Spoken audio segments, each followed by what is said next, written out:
The makers of Campbell Soup present the Campbell Playhouse. Orson Welles produces.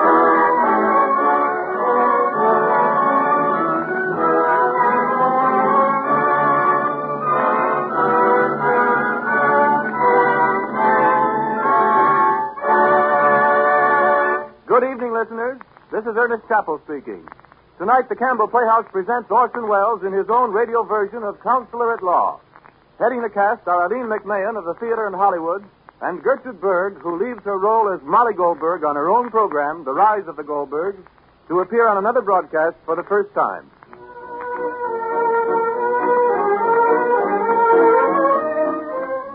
Let me ask what comes to your mind when I mention chicken for dinner. I think I know. You visualize a fine, plump chicken sizzling brown and falling into tender slices under the touch of the carving knife. And you recall the eager anticipation as the plates were passed from place to place. A grand dish, chicken. A special occasion treat that's always welcome. But remember that between these special occasions, your family can still enjoy the good taste of chicken soup. Because just as sure as you like chicken, you like Campbell's chicken soup. You'll see how chicken rich it is and the very golden glisten of it. You'll taste deep down chicken flavor in every tempting spoonful. What's more, you'll find pieces of tender chicken meat in it and fluffy, snowy rice. I know you'll agree that Campbell's is the real old-fashioned kind of chicken soup.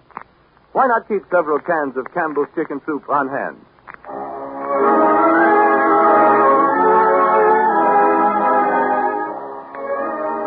Good evening. This is Orson Welles. The Campbell Playhouse, as I've already mentioned, is a radio show and not a broadcast from the stage. Our stories are addressed to you in your homes and not to an audience that we can see. And only on special occasions are inhabitants of the outside world admitted to the mysterious privacy of the studio from which these words are originating. Tonight is such an occasion. But tonight our story is about courtrooms and judges, laws and lawyers, and nobody knows less about these things than I do. And nobody knows more than my good friend, Mr. Samuel S. Leibowitz, who's been kind enough to come up here and check my script for inaccuracies and to advise me on points of legal procedure. Under the circumstances, the least I could do was to ask him to stay for the broadcast. For Mr. Leibowitz, as everybody knows who can spell out a headline, has been prominent in more celebrated trials than you could shake a docket at. It is hardly necessary to remind you of the Irwin case, the Vera Stretz case, the Scottsboro trial, the bread knife murderess, the Mother Honor Slayer, the Vendetta woman, or the Gigolo murder. With this enviable and unprecedented career behind him, I am fairly sure that Mr. Leibowitz examined my case very thoroughly before he took it on. I can hardly hope that he will defend my performance of Counselor at Law. I can only hope that our broadcast will not detract from his record. Ladies and gentlemen, may I present Counselor at Law, my legal advisor for tonight, Mr. Samuel S. Leibowitz. Thank you, Orson. I'm very curious to see what you're going to do with one of my favorite plays. As you know, the original author, Elmer, was a law student, so his legal details are mostly authentic. As far as I can see, there's nothing in your script that would be ruled out of court. I hope you're right, Sam. And I hope you like our show. And now, if you'll just sit over there with Mrs. Leibowitz and pretend you're the jury, Aline McMahon, Gertrude Berg, and the rest of us of the Campbell Playhouse will present our case to you, and I promise you we'll all be very interested to hear your verdict. Ladies and gentlemen, and Mr. and Mrs. Leibowitz, the Campbell Playhouse presents Counselor at Law by Elmer Rice, and remains obediently yours. And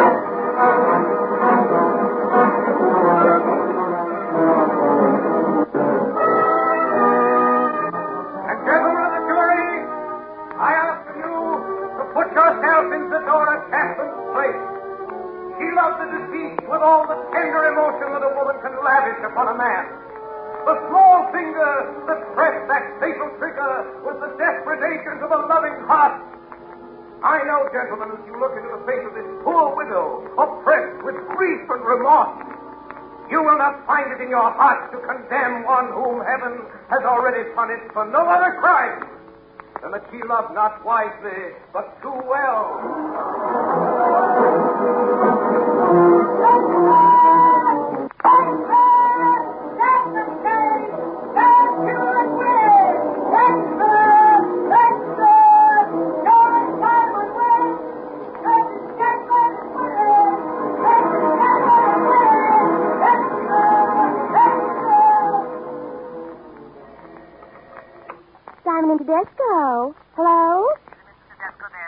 I'll put you through. Hello? Simon and Tedesco. Who's calling, please? Mr. McGee? No, Mr. McKee. Mr. McKee, Taylite and Kitty? That's right, of Bartlett McKee. One moment, please. Mr. McKee of Bartlett McKee calling Mr. Tedesco. Oh, Henry. Yeah, what is it? Hey, Henry, will you distribute this mail? Oh, gee, I got to get out these notices of trial. Can't you even sort it? Say, who's the office boy around here, you or me? Simon and Tedesco. One moment, please. Hello? Simon and Tedesco. Hiya, Bessie. It's a little Al. Oh, so it's you, is it? I thought you was dead and buried. Did you wear mourning? No, I don't look so good in black. You missed me, babe? Yeah, sure, I missed you. Did you, Bessie? Yeah, like Booth missed Lincoln. Gee, I'm glad I'm wearing long sleeves so I can laugh in them. You go for me, Bessie. You know you do. All right, now I'll tell you one. Wait a minute.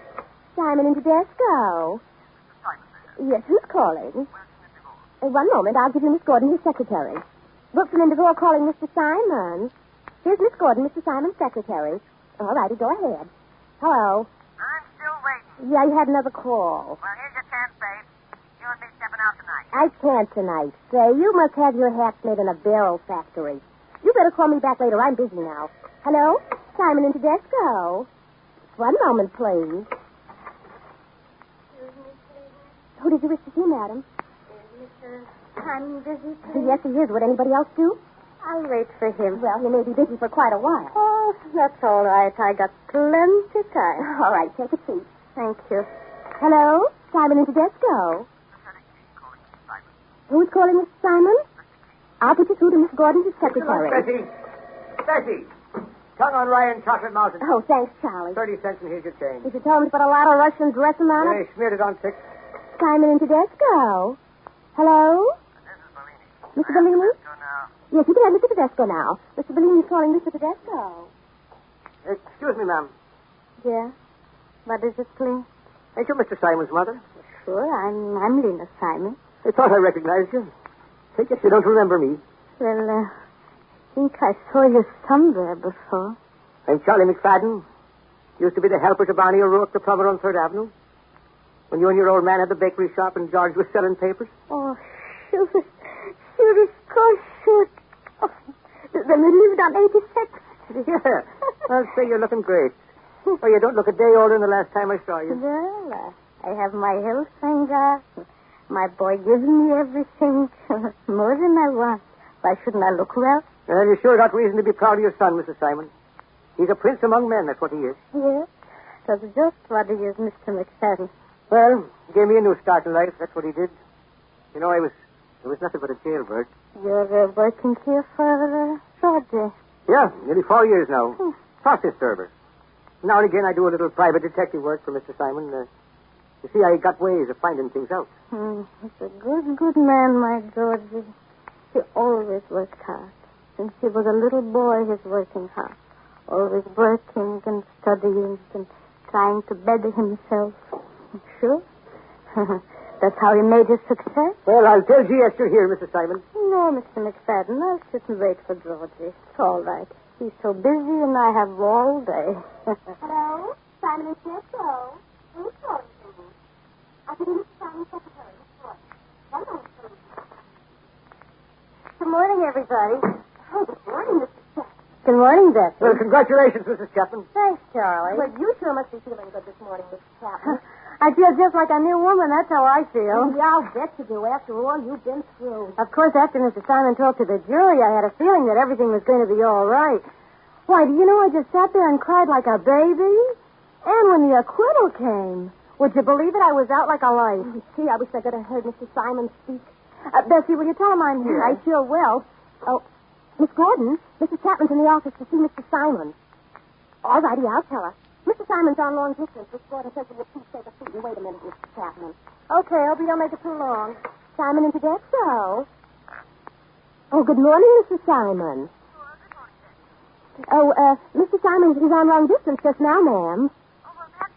Well, Miss Gordon is talking on another wire. Do you want to hold on? No, I'll call later. All right, Mr. Simon, I'll tell him you called. Goodbye. That was Mrs. Simon. Does she come around here a lot? Oh, well, not so much. They live up in Westchester. Yeah. She's one of the 400, you know. Her father was the governor of some state. Kind of ritzy, huh? Well, you know the way those society dames are. Sure. They never wear the same dress twice. And Yes, Miss Gordon. Mr. Simon will see Mrs. Chapman now. He asked her to step in. All righty. You can go right in now, Mrs. Chapman. You know the way? Yes, I know the way. Hello, Zadora. Hello, George, darling. Down. Thank you, George. Pretty busy, Zadora. What's on your mind? Anything special? I got clients waiting for Oh, me. well, let them wait. George, darling, how can I ever thank you They enough? thanked me last night. It's my business to tell people when they get into trouble, and hereafter don't keep any firearms around the house. It might turn out so well next time, you know. Oh, George, you were so wonderful when you talked to the jury. Oh, those beautiful things you said about me. See, it made me feel that you were the first man that ever really understood me. Well, anyhow, I understand juries. It's very nice of you to come in, Zadora. Any time I can be of any further use to you. I'm very Why are glad. you so cold to me, George? Don't you know how fond I am of you? Oh, George, dear, I've learned to grow so fond of you. And I realize you're a Now, married man. listen, Mrs. Chapman. I was engaged to defend you on the charge of murdering your husband. There's nothing in the retainer that requires me to fall in love with you. Well, of all the darn There's nerve. a way out, Mrs. Chapman. Come Are on. you throwing me out of your office? That's what it looks like. You go to the devil. Goodbye, Mrs. Chapman. I'm going to pay for this. Say, Bessie, if that woman comes in or calls me, I'm out. You understand? Yes, Mr. Simon. So help me, that's the last of those female murder cases I'll ever handle. Hello, Georgie. Mama. Mama, I didn't know you were here. That's all right, Georgie. How are you? Have you been here long? Bessie, why didn't you tell me my mother was here? Only a few minutes, Georgie. Oh, I'm sorry, Mr. Simon. I didn't know the lady was your mother. What do you mean you didn't know? Don't you ask people who they are when they come in? Georgie, please. I got plenty The next time my mother calls, I want her announced right away, no matter who's in the office. You understand? Yes, Mr. Simon. Come in the office, Mama. Have your lunch? Sure. A long time already. Sit down, Mama. Make yourself comfortable. Well, Mama, I decided to go to Europe with Cora next week. That's good, Georgie. That's good. You need a good rest. You work too I hard. don't need any rest, but... Well, hard work's good for me, Mama, but I promised Cora that we'd celebrate our 5th anniversary by taking a trip together. You know, I haven't really had a chance to be alone with Cora much. That's what you should do, Georgie. A man and his wife should be just as close together as possible. Yeah, especially when a man has a wife like Cora. She's a wonderful, wonderful woman, Mama. Yeah. She has a good husband, and you too, Georgie. Oh, yes, of course. According to you, nobody would be good enough for me. It's wonder the King of England never asked me to become his son-in-law. Well, I'm sure his daughters couldn't do any better. Mama, you're sweet. All right, laugh. My opinion you don't change. Georgie, I want to talk to you. Is anything wrong? You feeling all right? Oh, I'm feeling fine. About me, you mustn't worry, Georgie. What's the matter, then? What do you look so serious about? Georgie, you mustn't be angry I'm not with going to me. be angry. What is it?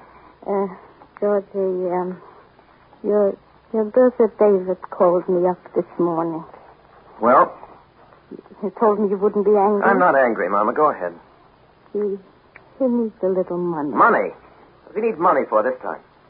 Check came back from the bank. You mean he gave somebody a bum check? He made a little mistake in his balance. That devil, he made a little mistake in his balance. He's a crook, that's what he is. Georgie, is that a way to talk about your brother? Yes, brother. A fine brother he is. But I'm through with him. He can get himself out of this one. Georgie, be a good boy. It's the last time. He won't do it again. Yes. How many times have I heard that one before? I'm through with him, I tell you. I'm supposed to be an important lawyer around here. I'm mixed up in more front-page cases than any lawyer in New York. People from whole families come in and think I'm doing him a favor if I accept their retainers. If I don't happen to like a millionaire's looks, I throw him out of the office.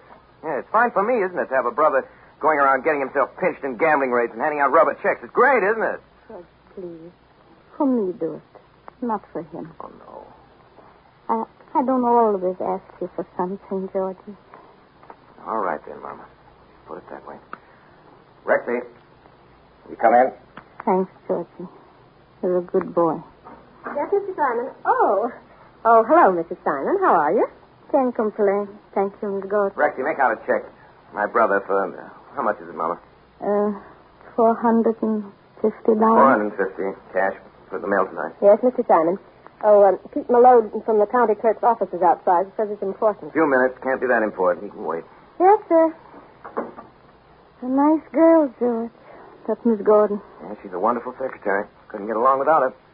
How is it such a nice girl like Miss Gordon don't find herself a husband? I don't know. I don't think she's interested in men. Well, George, I see you're busy. I think I'll go home now. All right, Mama. Take a taxi up Oh, there. bus is all right, too. The bus is good enough. And thank you, Georgie, for David. And from now on, I'm sure he'll be a good boy, like you. And every night, George, I say a prayer for you and for him. Goodbye, Mama. Bye, Georgie. Take care of yourself. Goodbye. Rexy. Yes, Mr. Simon? Rexy, how much did I tell you to send a bill to Mrs. Richter for? Oh, 5,000. I better make it 6 and send it to her as soon as the separation agreement is signed. I wanted to get it while she's still grateful. Yes, sir. Oh, and Mr. Simon. Yeah, what is it? Motion to dismiss Palin against White National comes up this morning. Getting adjournment. And here's a money order for $50 from Mrs. Moran in that accident case. Send it back. She can't afford to send me $50. Hello, Mr. Simon's office. Miss Gordon speaking. What is it now? It's Mrs. Simon. Oh. Hello, darling. How are you? How are you, dear? I'm fine. I had a hard time getting you. Yeah, I was talking to Washington. You didn't get home last night. No, the jury didn't come in till after midnight, and by the time I got it out, it was nearly 2. George, Yeah? did you check on the reservation? Oh, yes, darling, on the Parrot. Say, why don't you have lunch with me? Can't. I have a date. Oh, I see. I'm sorry. Oh, that's all right, darling. I'll see you this afternoon around 3. Right. Goodbye, sweetheart. All right, anything else? Well, Pete Malone's still waiting to see us. Oh, and there's a wire from Washington. I don't understand it. All it says is yes, and it's signed XYZ. Let's see it. Swell. Get Joe Fishman of Fishman and Company right away. Come to buy 5,000 shares of Gulf Coast Utilities, the market. But, Mr. Simon, you said only last I week. know it's a lousy stock, but that wire's a hot tip. The court's going to dismiss the complaint against the company, and the stock's due for a little whirl. Go on, hurry. What are you waiting for? Do what I tell you and send in Pete Malone. Yes, Mr. Simon. Bessie. Yes, Miss Gordon. Mr. Simon will see Mr. Malone. Yes, Miss Gordon. Oh, and Mr. Simon, before you go out, Mr. Tedesco would like to have a word All with right, you. all right. Come in. Hello, George. Oh, what's on your mind, Malone? Plenty, George. I'm afraid it's not good news. Sit down, fill it. You know my brother Ed, the warden up at Elmhurst. Sure, I know him. How's getting along up there? Oh, he's getting along all right. They tipped me off to something I think you ought to know. All right. Do you ever remember handling a case for some fellow named, wait a minute till I think of his name. It's some Dutch or Hebrew name, something or other Stein. Wait, I think I wrote it down somewhere. Yes, here it is. Breitstein. Johann Breitstein. Remember him? Yeah, I remember. Johann Breitstein, German boy. I defended him on a larceny charge about 8 or 9 years ago and got him acquittal. What about it? Was there something about an alibi? Yeah, he had an airtight alibi. That's why the jury acquitted him. Yeah, well, it seems there was another guy who was mixed up in the case. Is that right? Yes, he established the alibi for Breitstein. That's it. Well, this bird's doing a stretch up at Elmhurst, and it seems he had a session with a friend of yours who's a member of the parole board. What are you talking about? A man by the name of Francis Clark Baird. Ever hear him? Yeah?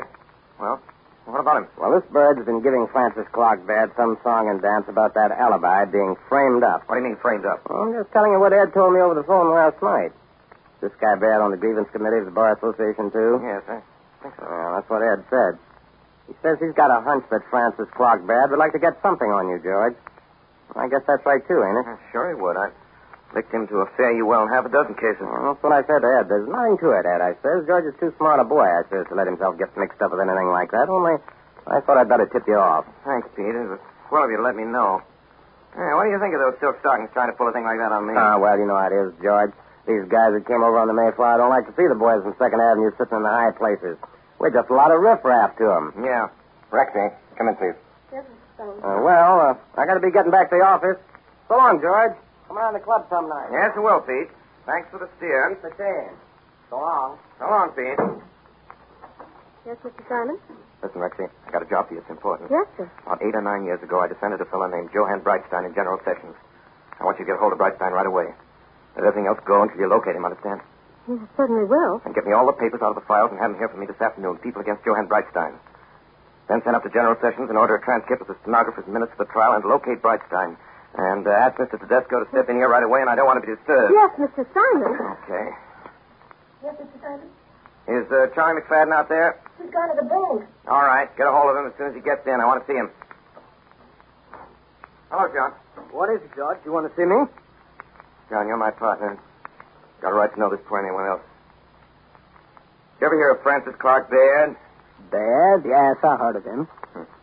He's got something on me, and he's going to break me. What do you mean he's got something on you? Well, you think I'm crazy when you hear this, and maybe you're right. I once helped a fellow out of a jam by putting over a fake alibi.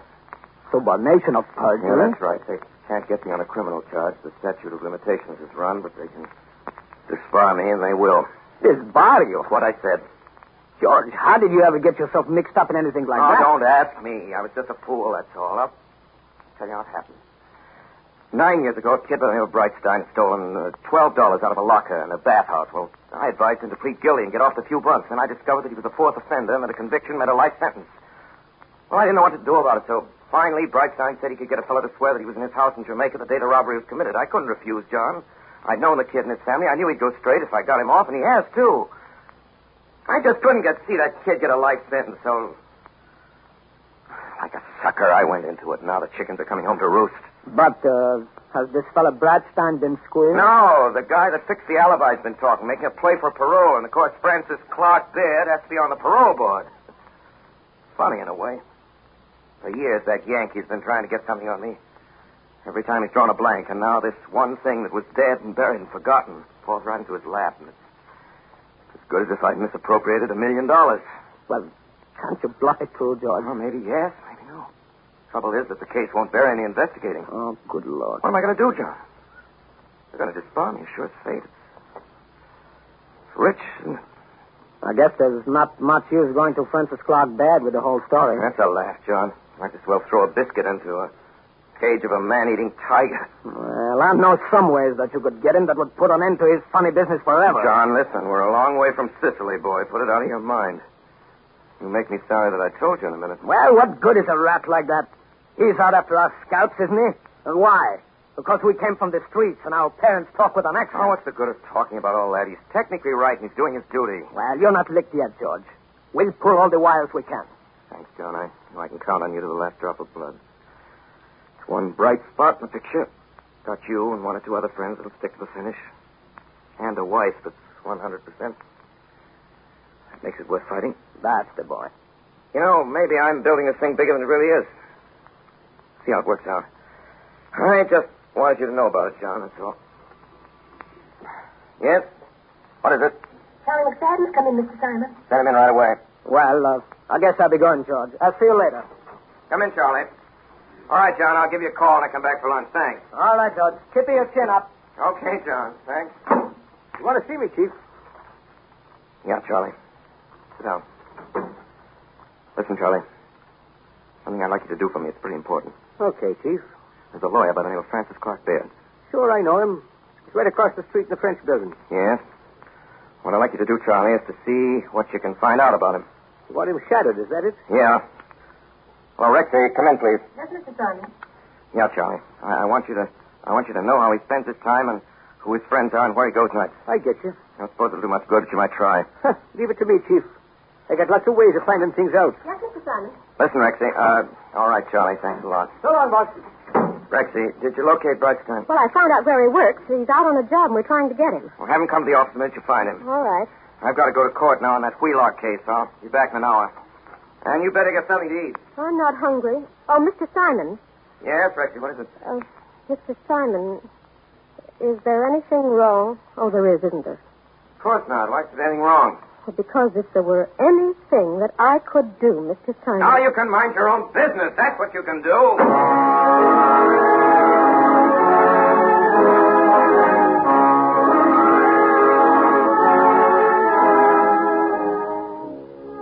Here, Bessie, drink this. What is it? Well, it's just some bromides to quiet your nerves. Now, go on, drink it. Does it taste bad, Miss Gordon? Oh, no, it's nothing at all. Go on, take it. It'll make you feel better. I hate taking stuff. And what'll Mr. Simon say if he comes in and finds me laying on his couch? No, I'll take care of that. And if you don't feel better, I'm going to send you home in a taxi. Oh, no, I don't want to go home. Honest, I don't, Miss Gordon. I really don't. I only start thinking if I go home. Oh, are you sure? Yeah, I'll be back in a... I think I'll be all right in a minute. I think I'll go back to the switchboard. Oh, gee, here's Mr. Simon coming now. I better scream. What's the matter? Anything wrong? Well, it's nothing, but Bessie had a little shock just now, and it upset her. She's all right again. You better jump in the cab, Bessie, and go home. Oh, no, I'm all right again, Mr. Simon. Honest, I am. I'm going back to the board right now. Now, listen, if you're not feeling all right, I want you to go home. Oh, I'm all right, Mr. Simon. Thanks ever so much, Miss Gordon. Hey, what's the matter with her? I saw somebody jump out of the window of an office building, and it gave her a bad shock. Gee, that's awful. Where was it? Well, I don't exactly know where. It was somewhere on Fifth Avenue. Imagine a fellow doing a thing like that. Well, I suppose if you're tired of living, it's as good a way as any to end it. What, jumping out of a window like that? Well, why not? A few seconds, and it's all over. I guess people don't do it unless they have a pretty good reason. What the devil are you so morbid about? I'm not morbid. Only we don't ask to be brought into this world, and if we feel like leaving it, I don't see that it's anybody's business but our own. What's the matter? Don't you feel well or something? Oh, yes, of course. Just talking a lot of nonsense, that's all. Good. Brightstein here? Yes, sir. He's waiting outside. See him right away. Wait a minute. See if you can get me Francis Clark Baird. Yeah, I'll try him again. Bessie, try Mr. Baird again at his office. Anything important in the mail? Well, a check came in from the Murray Packing Company. How much? 10,000 plus 200 and some odd dollars for disbursement. I forget the actual amount. Oh, hello? Sorry, Mr. Baird isn't in. Oh, I see. Thank you. Now, Mr. Baird isn't in. Oh, when's he expected? Wait a minute. Is that his secretary? Yes, sir. I'll talk to her myself. Hello? Is this Mr. Baird's secretary? Yes, sir. This is Mr. Simon speaking. Mr. George Simon. Do you know when Mr. Baird will be in? I'm sorry, he didn't say. Oh, I see. Well, do you know where he can be reached? No. Well, he's in town, isn't he? I couldn't say. Do you think you're likely to hear from him during the day? I don't know, sir. Yes, it's all pretty indefinite, isn't it? Well, okay, if you do hear from him, will you tell him that I called and asked him if he'll be good enough to call me? Yes, Mr. Simon. Thank you very much. Goodbye. I think that Baird could afford to employ a more convincing liar than that. All right, I'll see Brightstein now. Okay. Yes, Miss Gordon. Mr. Simon will see Mr. Brightstein now. Yes, Miss Gordon. All right, now, I don't want to be disturbed. Any engagements? You've a date at 3:30 with Mr. Laporte. Yes, I must keep that. I'll put off all the others. Oh, Mr. Brightstein, would you come right in? Come right in, Brightstein. Sit down. Rexy, see that I'm not disturbed, will you? Yes, sir. Well, Brightstein, glad to see you again. I'm very glad to see you, Mr. Simon. How have you been? Oh, I've been fine, Mr. Simon. I got a good job now. You have? What are you doing? I'm assistant cameraman for General Newsreel. Is that so? That's Yeah. great. Listen, Brightstein, has anybody been talking to you lately about that case of yours? No, Mr. Simon, they haven't. Nobody's approached you or asked you any questions? No, sir. Why? Well, it seems the fellow that fixed that alibi of yours has been doing some talking. Holy Moses, Mr. Simon. Does that mean that they're going to come after me again? Yes, they're likely to. Holy smoke, Mr. Simon. What am I going to do? Well, don't get excited anyway, Brightstein. I think maybe everything will be all right. You do just what I tell you to. Well, sure I will, Mr. Simon. Gee whiz, I've got a wife and family now. I don't know what I'll do if anything. What you've got to do is to stick by that alibi story. Do you understand? Oh, yeah, sure, Mr. Simon. Whatever you say. Gosh, Mr. Simon, everything I got I owe to you. Jimmy, if it wasn't for you, I'd be in for life. I'd go through fire and water. All for right, you. Brightstein. All right, thanks. Just keep all this under your hat. If anybody questions you, just stick to your story and act dumb. You betcha. You think everything's going to be all right, Mr. Simon? I hope it is. Why, don't you? Oh, yeah, sure. Yeah, just thinking. What? Well, I was thinking in case they should look up the hospital records. What hospital record? Well, the hospital records of this fellow that fixed the alibi. What are you talking about? Well, you know, the day it happened, the day he said I was in his house. Well, he was in the hospital. You mean to say that the day you robbed the bathhouse, this man was in the hospital? Yeah, he used to have fits, and they took him to the hospital. Yeah, are you sure of this, Brightstein? Well, yeah, sure. That's why I had to pay him $200 to testify. He was afraid they'd find out about him being in the hospital that day. I thought you knew all about it, Mr. Simon. First I ever heard of it. Gee, I hope everything's going to be all right. Yeah, so do I. What is it, Rexy? Well, Goodbye. Goodbye, Mr. Simon. Goodbye, Brightstein. you Yes, Rexy, what is it? rang. Yeah, did I? I rang? Hmm. Oh, I forgot what I wanted. Yes. Yes, Bessie? Mr. Simon is here. Oh, ask her to come right in. I don't want to be disturbed, Rexy, no matter what it is. Yes, sir. And keep trying to get Baird. Try him at his club. Yes, Mr. Simon. Hello, darling. Hello, George. You're looking wonderful. Oh, what is it, George? You were so mysterious on the phone. Well, darling, I'm sorry to have to tell you this. European trip is off. I know it's a big disappointment to you, and I never in my life looked forward to so much. Something has come up. I can't get away. You were so certain only yesterday that nothing could keep you from going. What is it? Another $100,000 fee? Oh, I wouldn't have called off our honeymoon, darling, for a retainer from the United States Steel Corporation. And it's not business? Detaining you? Well, it is and it isn't, yeah. I don't know just how to tell you. Well, tell me, George, what it is. It doesn't help matters to pile up the suspense. No, I guess you're right. Well, darling, I'm in trouble. The worst trouble I've been in my whole life. Well, tell me. Well, I'm threatened with disbarment. Oh, how perfect it does. Yeah, I knew it'd shock you, and it's been a shock to me, I can tell you. I don't understand it. Disbarment? Why, I thought... Doesn't disbarment imply... Yes, it does more than imply. It establishes that a man is guilty of conduct which makes him unworthy to practice his profession. That's what I'm faced with this very minute. Then... I I'm quite bewildered. 18 years. 18 years. I've been a full-fledged lawyer. 18 years. Nobody's ever had anything on me. And then this one thing, this one little thing that was dead and buried comes up. Ping. Out I go like a candle. But what is it you did, George? You know what it means to frame up on an alibi? Yes, I think I do. Getting someone to testify falsely. I don't know much about these things, George. Wasn't that a dishonest thing to do? Well, it was conniving at a lie to save a poor kid from going to prison for life, to prevent a conviction that nobody wanted, not the judge, nor the district attorney, nor the jury, but that the law made inevitable.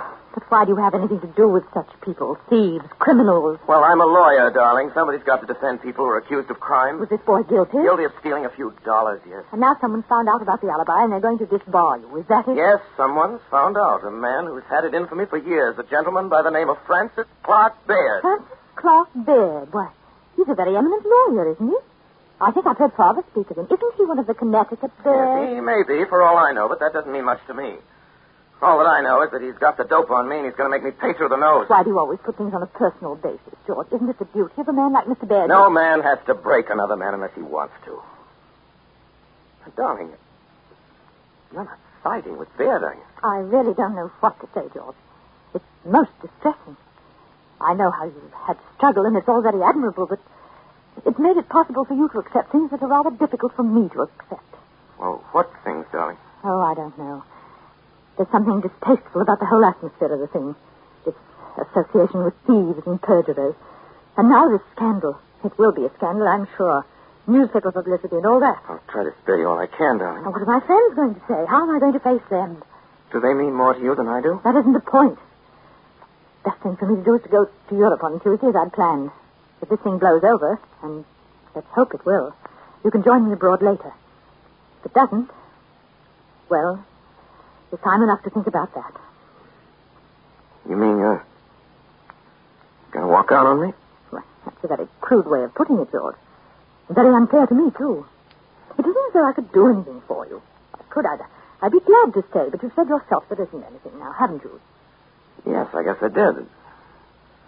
Just that at a time like this, I thought I'd like to have you around, that's all. Isn't that just a little selfish, George? Yes, I guess you're right. Guess it is selfish.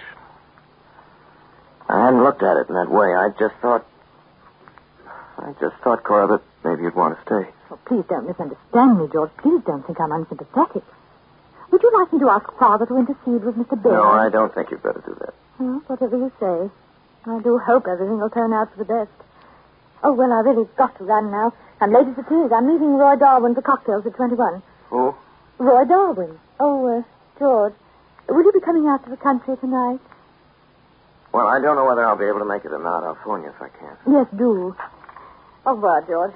I do hope everything's going to be all right. Goodbye, sweetheart. Here, you can go out this way. Don't bother. I know the way.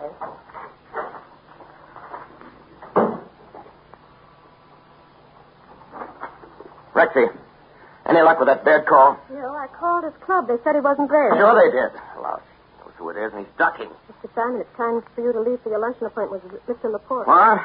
Oh, yes. It's time to leave? Yes, sir. All right.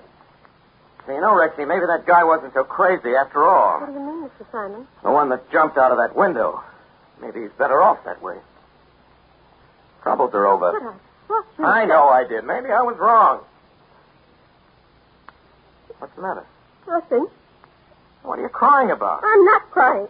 It's nothing. Nothing at all. What's the matter with you lately? Nothing the matter with me. Don't you feel well? Yes, of course. Maybe you've been working too. Maybe you ought to have a little vacation, huh? No, I don't want any vacation. Well, maybe I'll be going away myself soon, then you get a good rest. I don't want to rest. I'll get a cab for you now. Never mind, I'll find one. If anyone calls me, I'll be back in an hour. And get me a reservation on the 4 o'clock plane to Washington. Yes, Mr. Simon.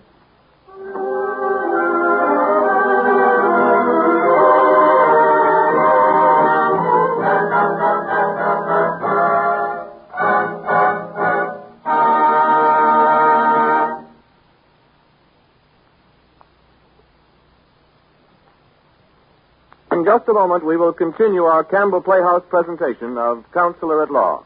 This is the Columbia Broadcasting System.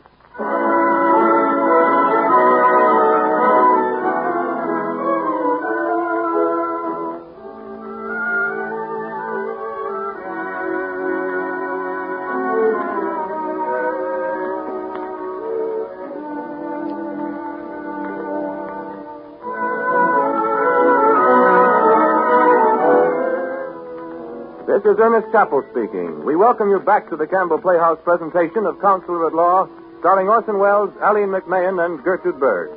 This is, frankly, an interruption, but a very brief one. In our first performances of the new year, we wish to thank you for your ever-increasing use of Campbell soups, which make these programs possible. Last year, 1938, you bought more Campbell soups than in any previous year in our history. Naturally, we appreciate it.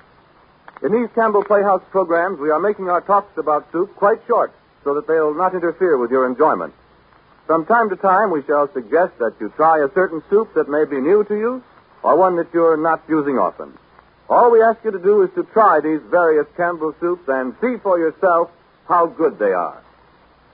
We now bring you the second half of Counselor at Law, starring Orson Welles, Aline McMahon, and Gertrude Berg. Simon and Tedesco.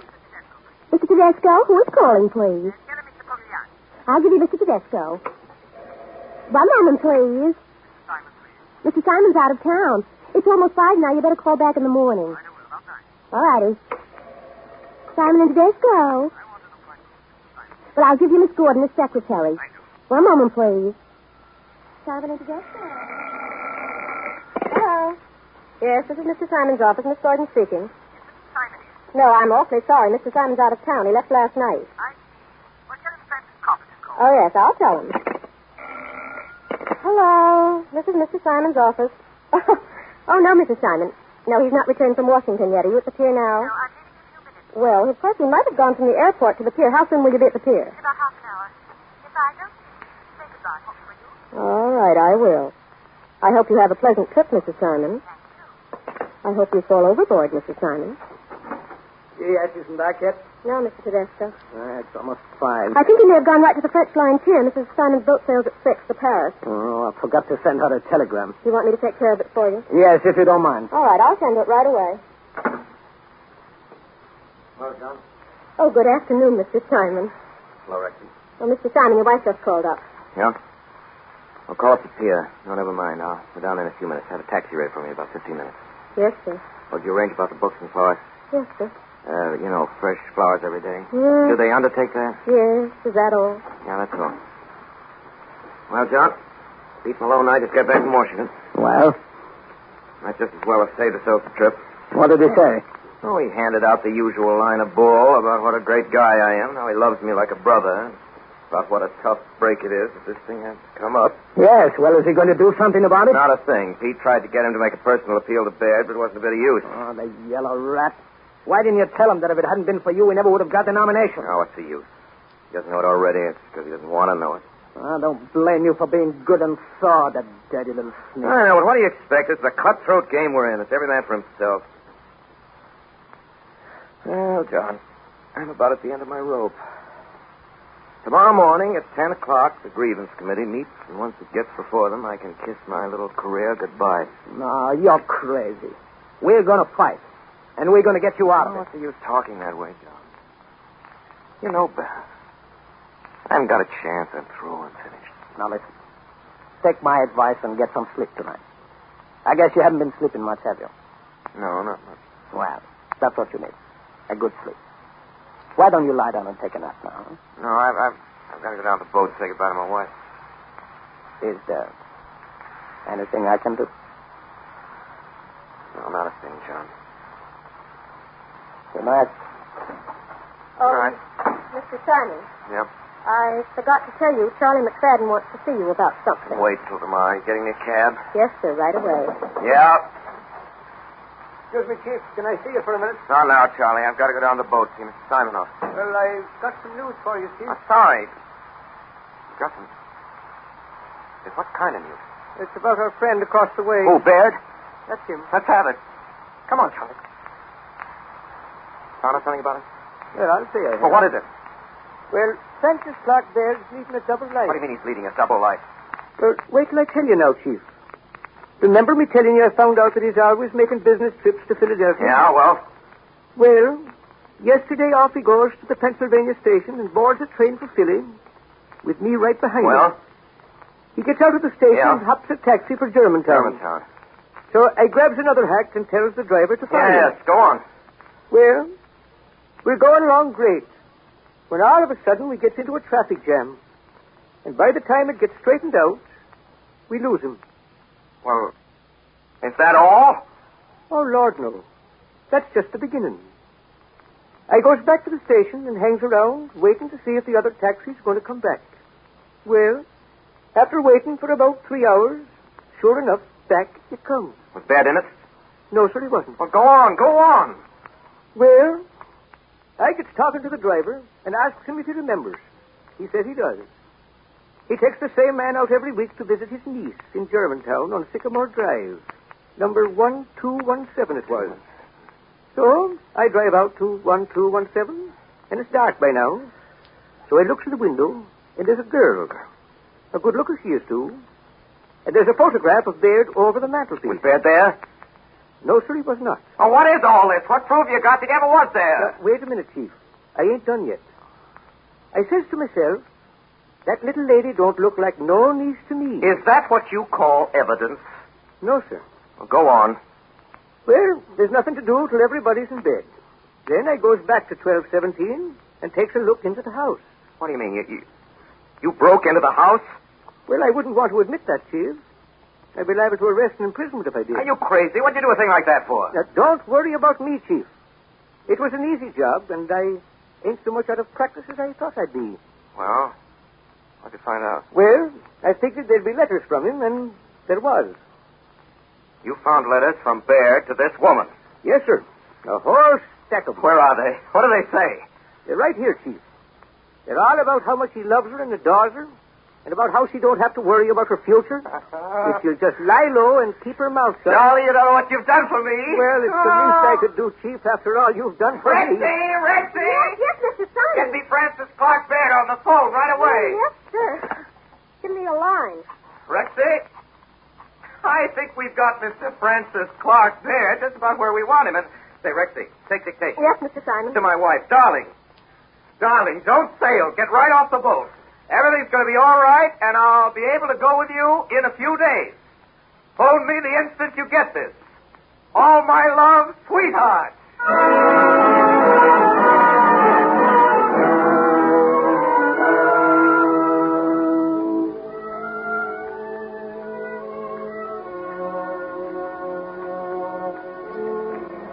Simon and Tedesco.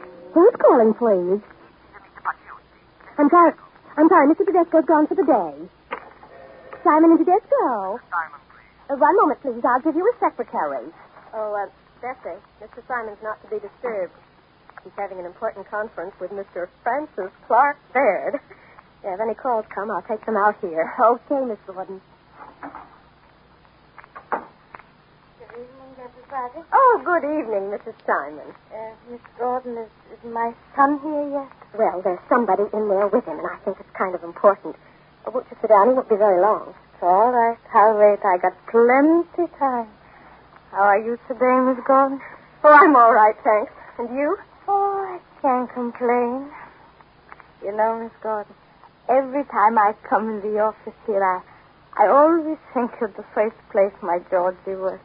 Oh. Water Street. Yeah, he was 13 years old. 13.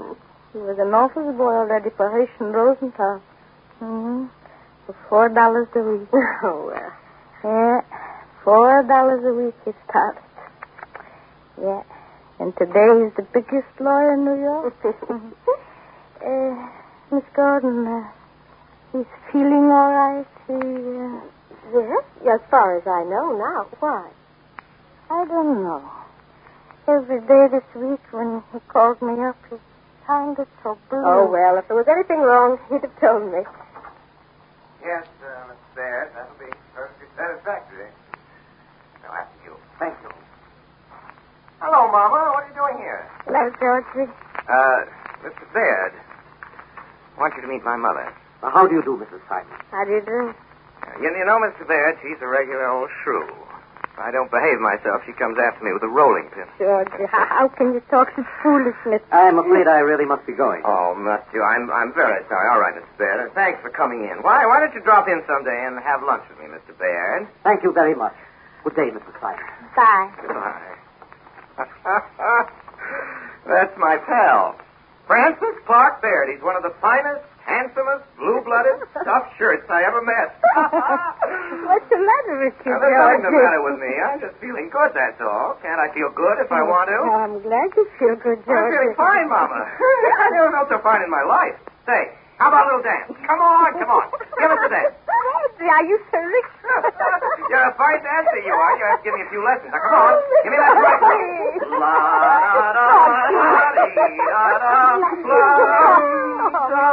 Now, round here. That's a beautiful hat you have on, Mama. Is that a new hat? Oh, God. 2 years ago it was new. I never saw it before. Here, Mama, buy yourself a new hat. I don't want a new hat, Georgie. I want you to buy yourself a new hat. Come on, take it, Mama. Georgie. Say, Bessie, go home. I won't need you anymore. Oh, you're expecting Mrs. Simon to call. That's all right. I'll take the call myself. Go on, Bessie. Beat it. Yes, sir. And say, Bessie, treat yourself to a show tonight. You and your boyfriend. Oh, gee, thanks, Mr. Simon. Good night. Good night. Say, Rexy, you can go home, too. Oh, I'm in no hurry. Go on home, I tell you. Don't you know there's a law against night work for women? Oh, is there? Are you sure you don't need me? Listen, if you don't go right away, I'll drop you out of the window. Go on, run along. All right, I'll get my things. Well, good night, Mrs. Simon. Good night, Miss Gordon. Good night.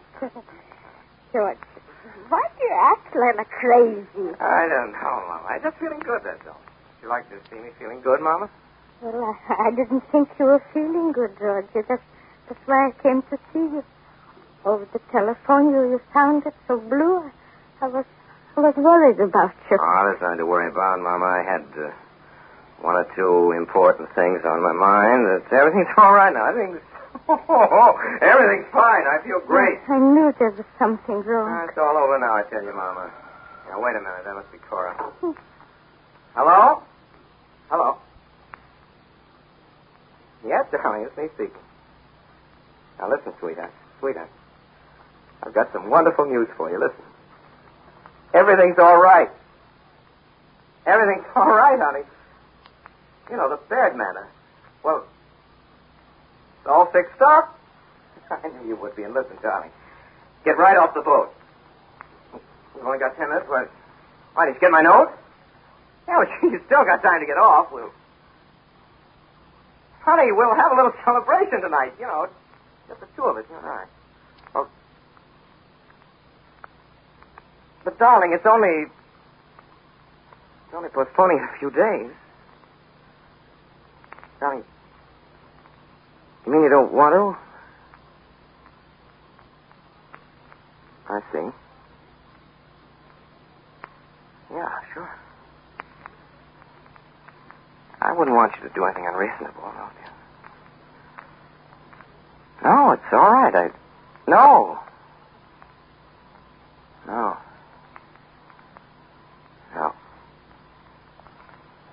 Thanks. Well, have a wonderful trip. Goodbye. Georgie. What's the matter, Mama? What do you want? Georgie, something wrong? Tell Mama. Nothing wrong, Mama. And I tell you, there's nothing wrong. Why don't you tell me, Georgie? Let me alone, Mama. Can't you let me alone? Yes, Georgie. Only if I can help you. I don't want any help, Mama. Help me by going home. That's how you can help. All right. All right, Georgie. If you want me to go, I'll go. I wish you would. I have some work to do. Bye, Georgie. Please take good care of yourself. Yeah, goodbye, Mama. Bye. Stop worrying about me. Bye. All right.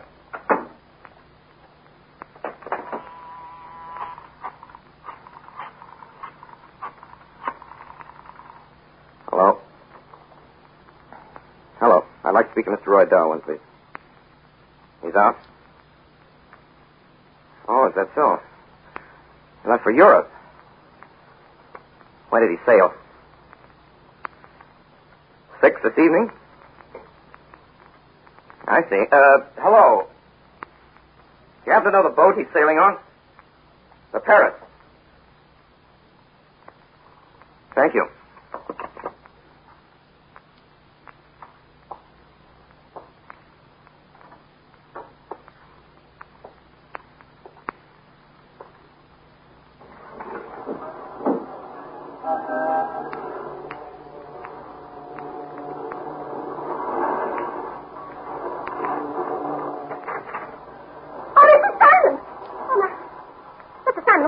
Nothing.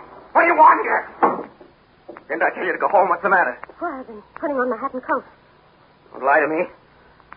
Don't lie to me. You've been hanging around spying on me. That's what Oh, no, you're I doing. haven't. Honest, I haven't. Don't lie to me. You've been spying on me. Oh, I couldn't go home. I was so worried. Shut up! Shut up, you hear me, or I'll break every bone in your body. You better start looking around for another job.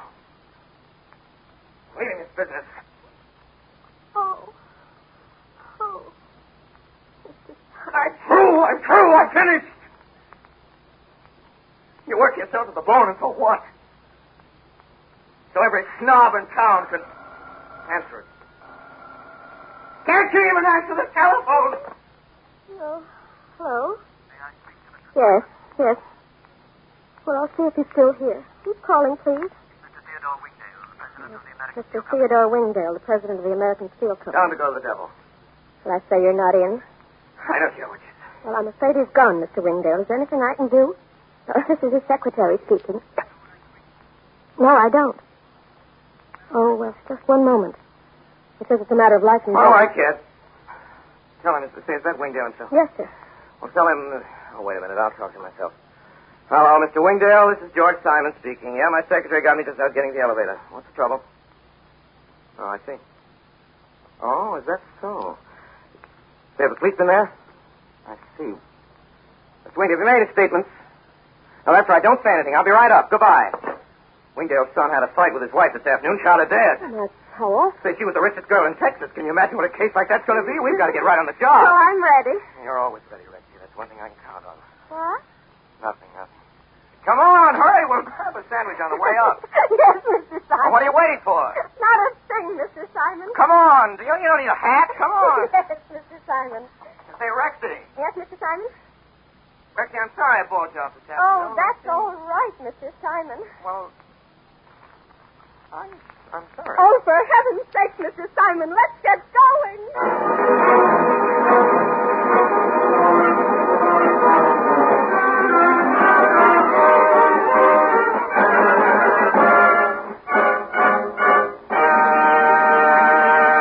You have just heard Orson Welles in his own Campbell Playhouse production of Counselor at Law by Elmer Rice. In just a moment, Orson Welles will bring you his guest of the evening, Mr. Samuel S. Leibowitz, noted trial lawyer, and the leading players of tonight's cast, Aline McMahon and Gertrude Berg. But first, as I said a little while ago, you and your family can enjoy the good taste of chicken anytime just by serving Campbell's chicken soup. You see, it's made the good old-fashioned way. Campbell's chefs use all the meat of government-certified plump chickens. Then they simmer the broth long and slowly until it positively glistens with golden richness, and delicious chicken flavor abounds in every spoonful. They add snowy rice and pieces of chicken so tender it almost melts in your mouth. But after all, the proof is in the eating. So why not have it this weekend? Because just as sure as you like chicken, you'll like Campbell's chicken soup. Now, here is Orson Welles. And here's Mr. Leibowitz. Well, Orson, the jury requires no deliberation. Mrs. Leibowitz and I have reached our decision. We find you guilty. Guilty of a good show in the first degree. Well, Sam, I won't appeal that. You know, this isn't the first lawyer I've played on the radio. Yes, I remember you used to be quite famous for your impersonations of me on news broadcasts. For a while there, I thought it was I.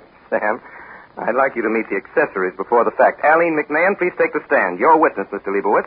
Miss McMahon, I followed you on the stage and in the pictures. Well, thanks, Mr. Leibowitz. I followed you in the headlines. And I'd like to tell you how much I've enjoyed your performance of Regina Gordon tonight. Is that the whole truth and nothing but the truth? So help me. Call Gertrude Berg. Mrs. Berg, Is it not true that during numerous 15-minute periods from Monday through Friday, you are known to millions of radio listeners as Mrs. Goldberg? Yes, Mr. Leibowitz. And is it not true that tonight is your first appearance outside that radio series? I must remind you, Gertrude Berg, that anything you say may be held against you. Yes, Mr. Leibowitz. And it's been so very pleasant working with Mr. Wells that I hope it won't be the last. I must caution the witness that it won't be if I can help it. And now, Orson, as to your performance as George Objection. Simon, as your legal advisor, Orson, I urge you not to object to what I'd like to say. Objection sustained. Such references are irrelevant, immaterial, and calculated to prejudice the radio audience. Thank you, Sam, anyway. And thanks, Aline and Mrs. Berg. Case dismissed.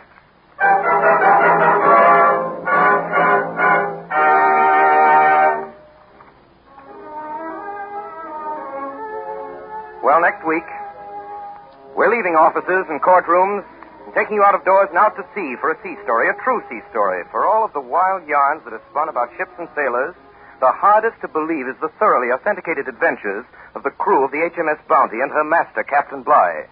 Nordhoff and Hall have retold these adventures in 3 bestsellers. The name of the first of these was the name of a great movie. It is also the title of next week's broadcast. Until then, until Mutiny on the Bounty, until next Friday night, the Campbell Playhouse is obediently yours. Heard on tonight's program was Manhattan Serenade by Louis Alter. This is the Columbia Broadcasting System.